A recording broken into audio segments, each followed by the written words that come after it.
Hi, this is Ashley. Today we are going to talk about a question we commonly get from owners, which is, what's my responsibility as the landlord and what are the tenant's responsibilities?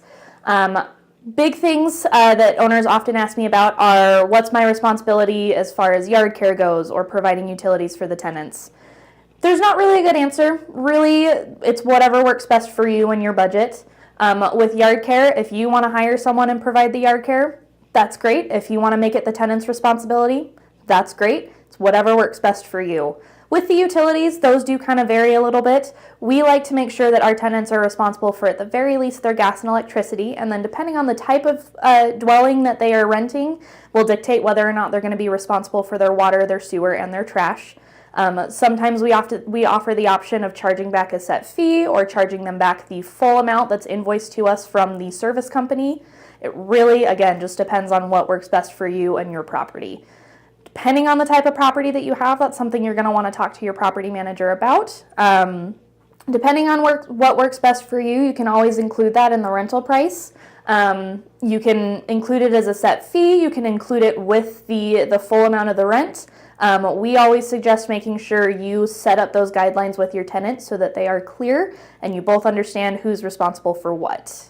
So we recently started managing a property for an owner that hadn't really set up clear guidelines on who was responsible for the yard care at his property. He had a duplex. There was a front half and a back half.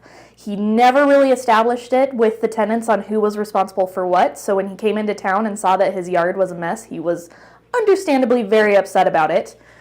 So we've been working with him as we get some new tenants in there or sign lease renewals with those tenants. We've been working on establishing who is responsible for what, and where the property line ends that they would be responsible for. And then we do periodically go through and check the property to make sure that the tenants are understanding what they need to do. And rather than checking the property, seeing what they're not doing, and then sending them a lease violation, we will reach out to them and say, hey, we noticed this wasn't taken care of. We just wanted to make sure you knew this was your responsibility, and kind of set up the guidelines with the tenants that way so that there's no misunderstandings and it doesn't cause any problems down the line of, tenants accusing the landlord of trying to get more out of them than they had originally agreed to, or the landlord accusing the tenants of trashing his property and not taking care of it when they were supposed to be. So setting up those clear guidelines is really, really important so that there's no misunderstanding down the line.